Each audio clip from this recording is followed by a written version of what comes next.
Hello, everybody. This is the Cincinnati Herald Podcast. I am your host, John Alexander Reese, digital editor of the Cincinnati Herald. If you don't know the Cincinnati Herald, it's been around since 1955 and is the largest African American newspaper in the greater Cincinnati area. And today I have some guests with me. First, I have our chief beauty consultant for the Cincinnati Herald, Morgan A. Owens. How you doing today, Morgan? I'm great. How are you, John? I am doing fantastic. Then we have Herald writer Tyra Gordon. How you doing today, Tyra? Hey John, I'm doing well. How are you? I'm doing good. And we have our intern Suhana Sinhan. How you doing today, Suhana? I'm doing fantastic, John. Thank you so much. And in addition to that, we have special guest, fashion designer Asha Ama Bias Daniels. How you doing today, Asha? I'm doing good. Thank you so much for having me on. How are you guys? We're all doing fantastic. Now, before we move on to our main topic, which is, to interview you, we're we're going to cover some general news stories which happened throughout the week. And our first story of the day is about Kim Janey. Boston has a new mayor in Kim Janey, who makes history as the city's first female and first person of color to take the office. Marty Walsh resigned Monday evening to become President Joe Biden's labor secretary. The Boston City Council President Janey, who is Black, has stepped into the role of acting mayor and is scheduled to have a ceremonial swearing in on Wednesday. Tyra, what are your thoughts on this momentous occasion? John, I think it's excellent. In reading up on Kim Janey, she grew up in Boston. To hear that 11 years old, as a Black student, she was bused all over Boston to school, to integrate schools, and to have um, whites throwing rocks at her, calling her names. So I read about that history, and to uh, bring it fast forward to today as she's becoming the first female and first Black mayor of Boston is very interesting. Um, just knowing about the racial tension and the racial history in Boston is interesting. I did read where she said that she's not sure if she's going to run. She's acting for her predecessor. But the other candidates, mayoral candidates, are all people of color. So it'll be interesting to see how it turns out come November. But I think it's very inspiring. It is very inspiring. Suhana, your thoughts on this very historic moment? So I feel very proud that finally there is a black face in the leadership of Boston. And many say that this is a moment that will go down in the history. I feel as a person in my young 20s and with so much going on in the world, it's nice to see some positive changes and major impacts that are coming around in the world. So I think it's a very good moment, and I'm very happy for Boston and representation for African American community. Now, moving on to our second topic, which is Ohioans 16 and older can fill unused vaccination appointments over the next several days. Ohio clinics unable to fill their appointments for the COVID-19 vaccine can and should begin making exceptions to the state's current eligibility criteria. Governor Mike DeWine announced Monday, although the Ohio Department of Health recommends vaccination only for people over the age of 40, DeWine said vaccine providers may immunize patients as young as 16 over the next 6 days. Tyra, your thoughts on this developing news story? I think it's good for those who want to get vaccinated. Me personally, I'm still unsure. I have a 17-year-old daughter, so I'm not sure whether or not we will be vaccinated.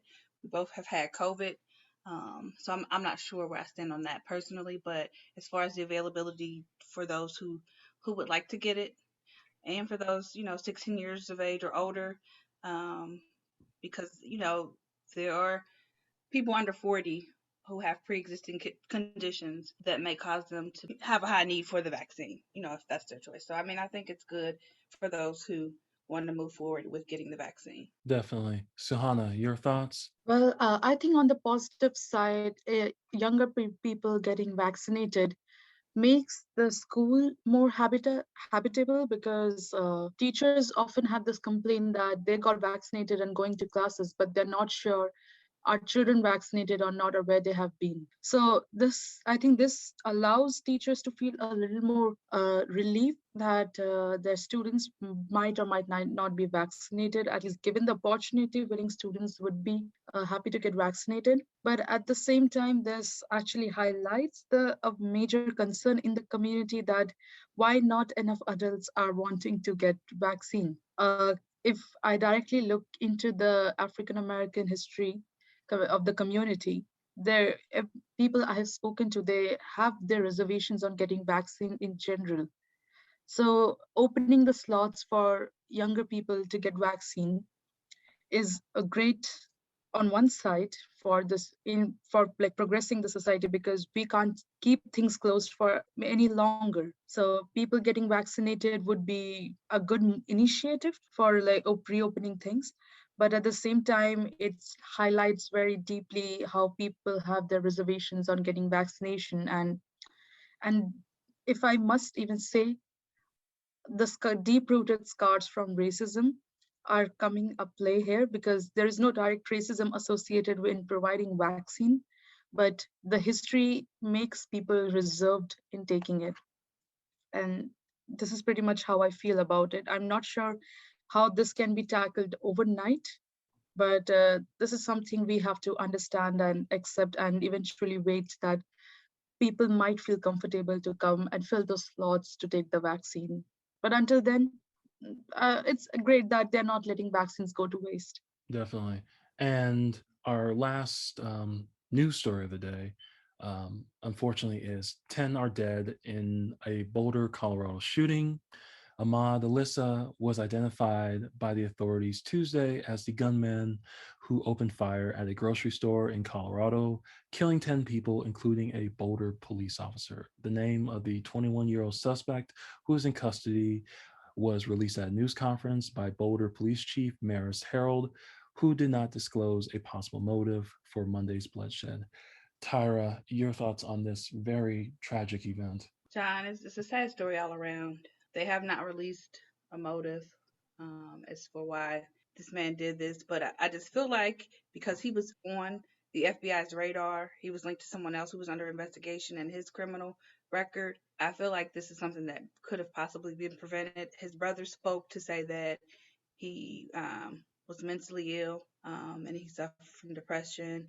And, he was known in high school as being very temperamental. So I feel like the writing was on the wall. And it just, again, especially with him being on the FBI's radar, I feel like it could have been prevented. And then just reading the stories of all the victims, employees of the grocery store, just residents of the area shopping, it's just sad. It is very sad. Suhana, your take on this news story? John, I feel every time we call a suspected killer somebody suffering from depression, is putting a bad name to people who are suffering with mental illnesses and they're taking treatment for it because now, it's high time. And with the number of shootings that we have, mass shootings and massacres that we have experienced in this last decade, it's really astonishing and bad. And I think we should, government and media should stop labeling it under the mental health condition, that just because the person was suffering from depression, there was a sign that they could do something like this. This is a form of domestic terrorism, and I don't know how many more people we need to see killed and dead and gone before we realize that their lives matter. And for God's sake, not let every person who does this be associated with just like, oh my God, they are having depression or they are young and they were misguided. Assault weapons being available so readily for somebody to use and do shooting. I mean, today we are talking about the Boulder incident, and last 2 3 days ago, it was about the shooting in Atlanta. It is just because there is no clear motive available for this gentleman for what he did. It doesn't drive out that what he did was absolutely malicious, and I believe there should be no amount of sympathy given to him in the court scrutiny and media scrutiny, because this person is a murderer who took a full rifle to a grocery store and shot 10 people dead in a broad daylight. And I don't think he deserves any form of my or anybody's sympathy, in my opinion. You're definitely right about that. And I also want to say it's really tragic to see. It seems like a mass shooting just happens like several times a year. And I just hope we can get to a point where we can, Congress and the House and everyone can just like find the common ground to just prevent all these shootings from happening because it's really, really tragic. Okay, so those are some of the news topics of the day. And now I want to hand it over to Morgan A. Owens, who is going to talk about fashion with our special guest today. So, Morgan, go ahead. All right. Thank you, John. So again, my name is Morgan Angelique Owens. I am the Chief Creative Beauty Consultant for Herald Beauty. And what other person to interview the fabulous Asha, who I've known, oh gosh, I don't even know how many years when you came to my curvy cardio class. So this is very personal, very special to me to have this conversation with you. So I'm so excited to see you for one, but also catch up and hear about all the amazing stuff you have going on. So welcome again. Thank you. No, you guys didn't see, but when I hopped on and I saw that Morgan was interviewing me, I was like, yes, my homegirl, I've missed you. I've missed your classes. I missed you too. I was going to say, did you always envision yourself being a fashion designer? So oddly enough, there was always there were definitely breadcrumbs that I was supposed to be a fashion designer. But going to school, I've always been someone who's very strong academically. And so because I got such good grades in class and I was such a little annoying perfectionist, I always thought that I'd be something more traditional, like a lawyer, a doctor. And it took my high school year doing a design class with an amazing teacher who I love to this day, Allison Probst. She was my design teacher. And she was the first person that kind of gave me that aha moment that I was meant to be a fashion designer. But when I look back now, I started hand sewing when I was 7, something like that, super early on. My mom was also a designer and a seamstress.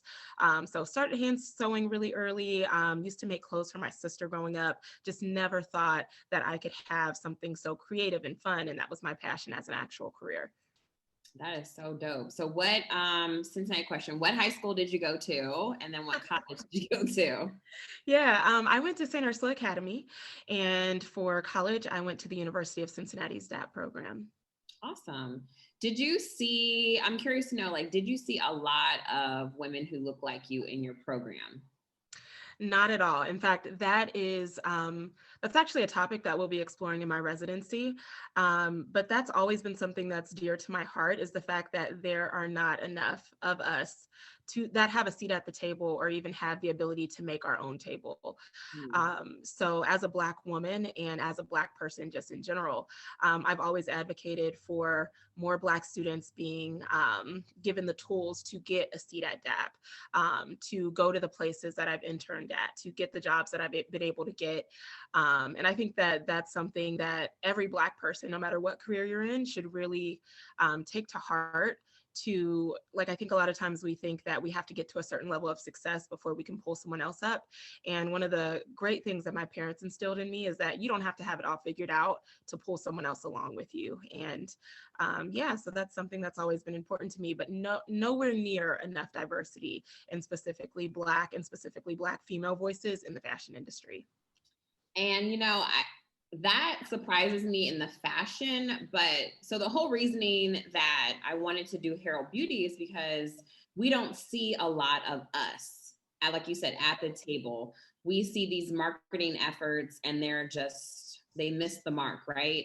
But yet Black women have $1 billion spend in fashion, in beauty, but we're often left out of the conversation. I think that's just so mind-boggling that we don't get enough respect and the shine when we're bringing in all the dollars.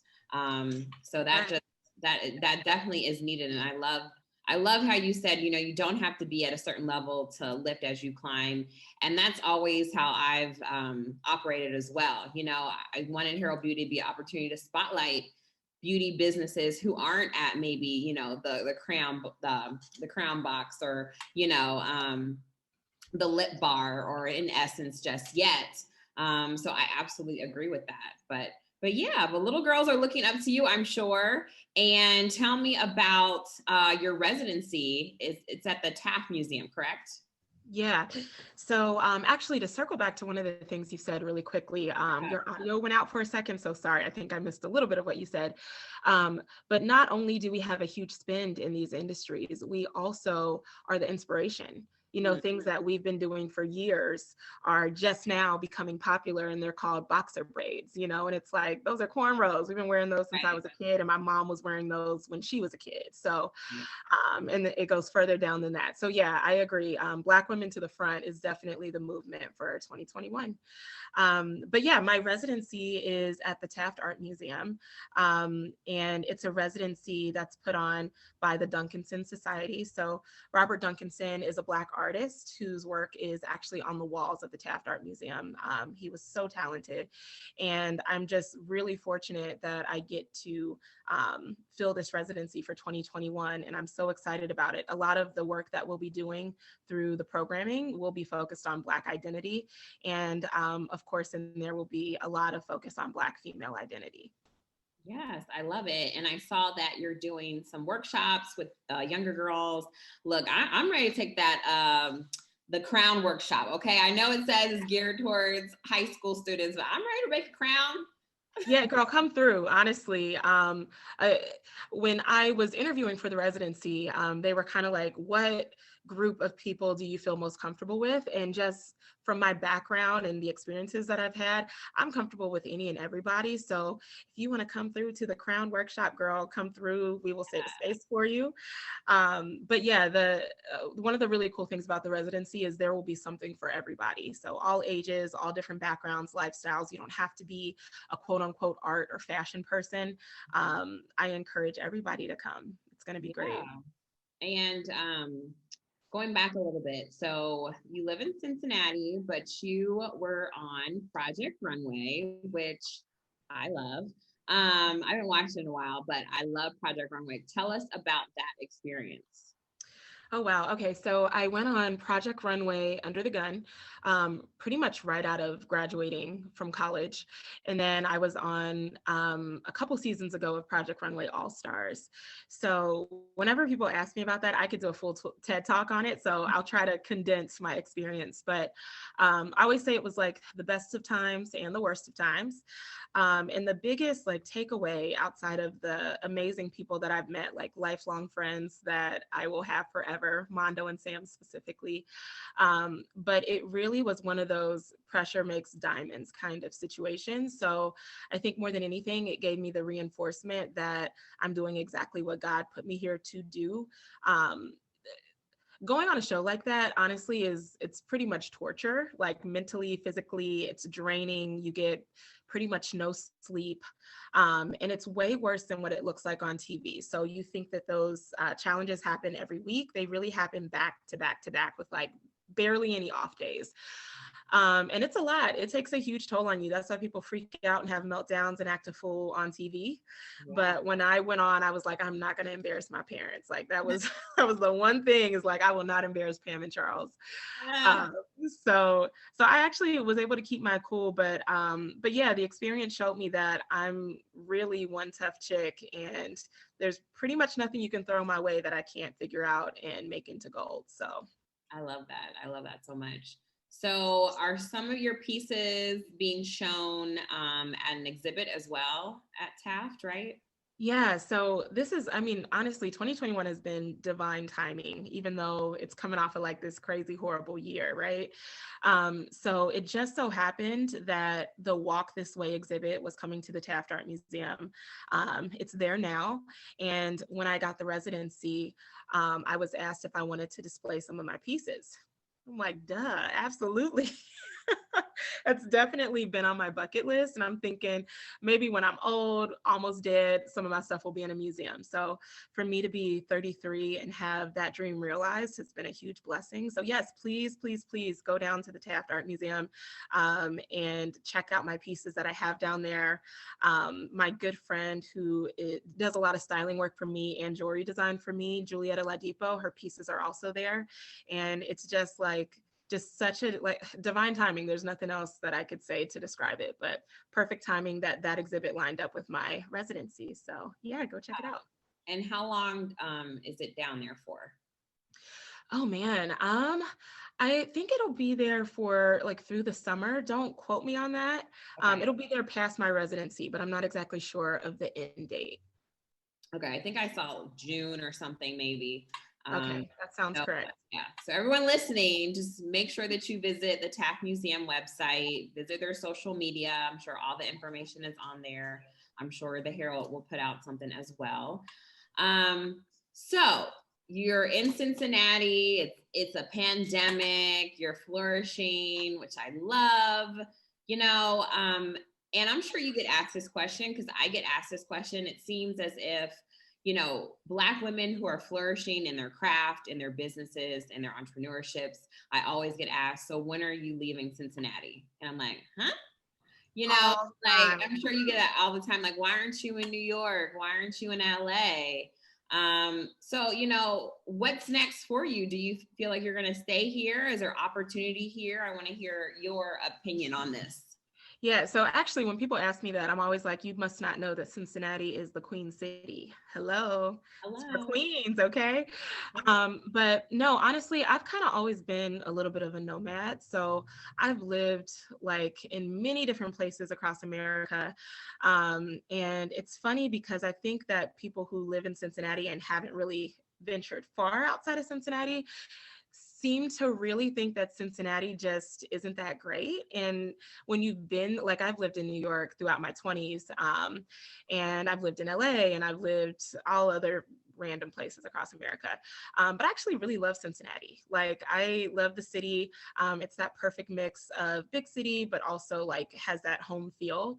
And I'm never someone who's going to say I'm here forever or I'm going to move in this many years. I kind of just go where I feel like God takes me, as corny as that might sound.